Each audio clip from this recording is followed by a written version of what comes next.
অনেক সমস্যা আছে যে স্কুল পজিশন রয়েছে।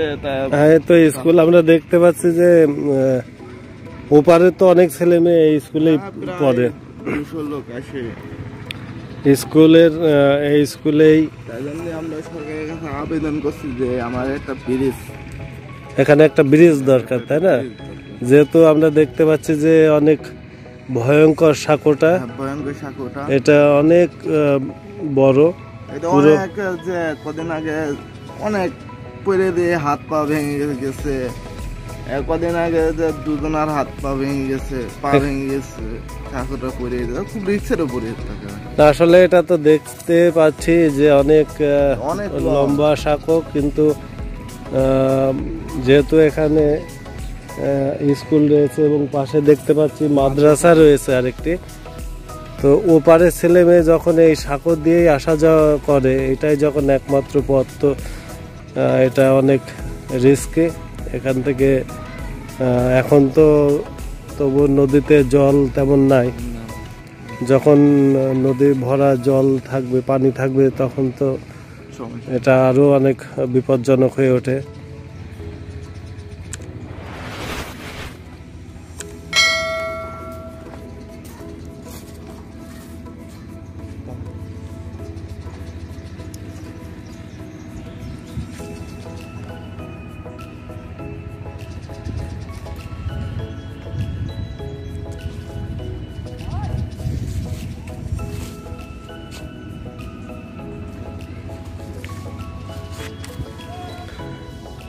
এই সাঁকোটির পেরিয়ে সেই বাম হাতে আমরা দেখতে পাচ্ছি জলিলপুর কিরাতুল কুরআন কওমি মাদ্রাসা, এবং এই ছোট ছোট অবশ্য শিশুরাও কিন্তু এই সাঁকোটি পার হয়ে আসে, যার কারণে এটা অবশ্যই বিপজ্জনক একটি সাঁকো।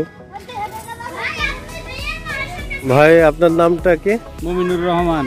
মমিনুর রহমান। তো ওই যে আমরা দেখে আসলাম যে এই পাশে সাঁকো রয়েছে, একটি বিপজ্জনক সাঁকো। এটা তো কপোতাক্ষ নদ, না? আচ্ছা, কপোতাক্ষ নদ। আর ওই পারে গ্রাম যুগহুদা। ওই যুগহুদা, আর এপারে হচ্ছে জলিলপুর। এটার এই যোগাযোগ ব্যবস্থায় এই বাঁশের এই সাঁকো খুব কষ্টজনক। এবং দেখলাম যে ওপার থেকে অনেক মালামাল নিয়ে আসছে, বা ছোট ছোট বাচ্চারাও এখানে আমরা মাদ্রাসা দেখতে পাচ্ছি। এই পাশে শিক্ষা প্রতিষ্ঠান আছে, দুইটি শিক্ষা প্রতিষ্ঠান আছে। ওপারে যারা শিক্ষার্থী আসে তারা এই সাঁকো দিয়ে অনেকেই পড়ে যাচ্ছে, বড় এবং ছোট পড়ে যাচ্ছে। এক ভাই বললো যে এখান থেকে পড়ে প্রায় হাত পা ভাঙছে অনেকের। তো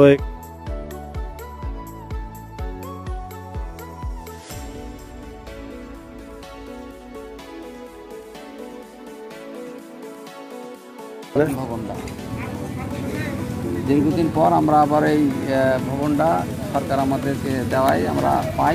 এই নতুন ভবনটি, এটা কত সালে হয়েছে, মানে বাস্তবায়ন হয়েছে? 2020-তে। আমরা 21 সালে 21 সালে হয়, 22 সালে আমরা এটা বিল্ডিং এ আর কি আসি, বা নতুন বিল্ডিং এ নতুন বছরে আসছি। মানে এই বছরে আপনারা নতুন এখানে ক্লাস শুরু করবেন, তাই তো? আমরা এখন যাব প্রধান শিক্ষকের নিকটে।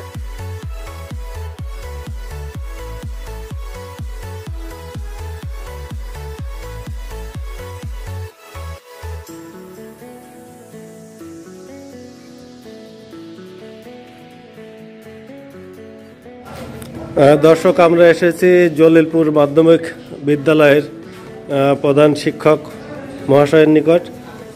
আমরা স্যারের কাছে, ওনার মুখ থেকে আমরা শুনবো যে ওপারে যে বাচ্চারা, অবশ্য শিশুরা তাদের জীবনের ঝুঁকি নিয়ে এপারে আসছে শিক্ষা অর্জন করতে।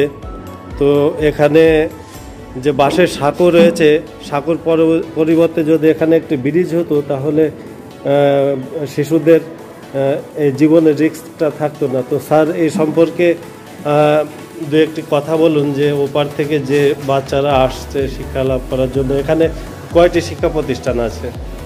এখানে জলিলপুর বাজার সংলগ্ন 5টি শিক্ষা প্রতিষ্ঠান আছে। একটা প্রাথমিক বিদ্যালয়, 3টা মাদ্রাসা, একটা মাধ্যমিক বিদ্যালয়। তো এখানে জলিলপুরের অনেকগুলো ছেলে মেয়ে এখানে আসে, তাদের ছোটোখাটো বাচ্চাদের আসতে খুব কষ্ট হয়, তারা সাঁকো দিয়ে আসতে আসতে এমন রেকর্ড আছে যে কিছু বাচ্চা ওই নদীর মধ্যে পড়েও যায়। এতে গ্রামবাসী বেশ কষ্ট পায়। একটা বাঁশের সাঁকো আছে, ওই সাঁকোর থেকে যা যতদূর পারে গুটি গুটি পায়ে ছেলেমেয়েরা এখানে আসে এবং লেখাপড়া করে। তবে জলিলপুর এরিয়াটা অনেক এরিয়া, এখানে অনেক ছেলেমেয়ে মাদ্রাসা এবং হাই স্কুল, তারপরে প্রাইমারিতে ওই বাচ্চারা আসে। যদি একটা ব্রিজ হয় তাহলে বাচ্চাদের খুব সুযোগ সুবিধা হয়। এর জন্য ওই অনেক বাচ্চা ওই মহেশপুরে ঘুরে ঘুরে ওই দিক দিয়ে দূরে হয়ে অনেকে যায়। তাছাড়া গ্রামের ওই অনেক মানুষ ওই দূরে বাচ্চাদের যেতে দেয় না, সেই হিসাবে দেখা যাচ্ছে বাসায় রেখে দেয়, অনেক টাকা যায় লেখাপড়া থেকে তারা বঞ্চিত হয়।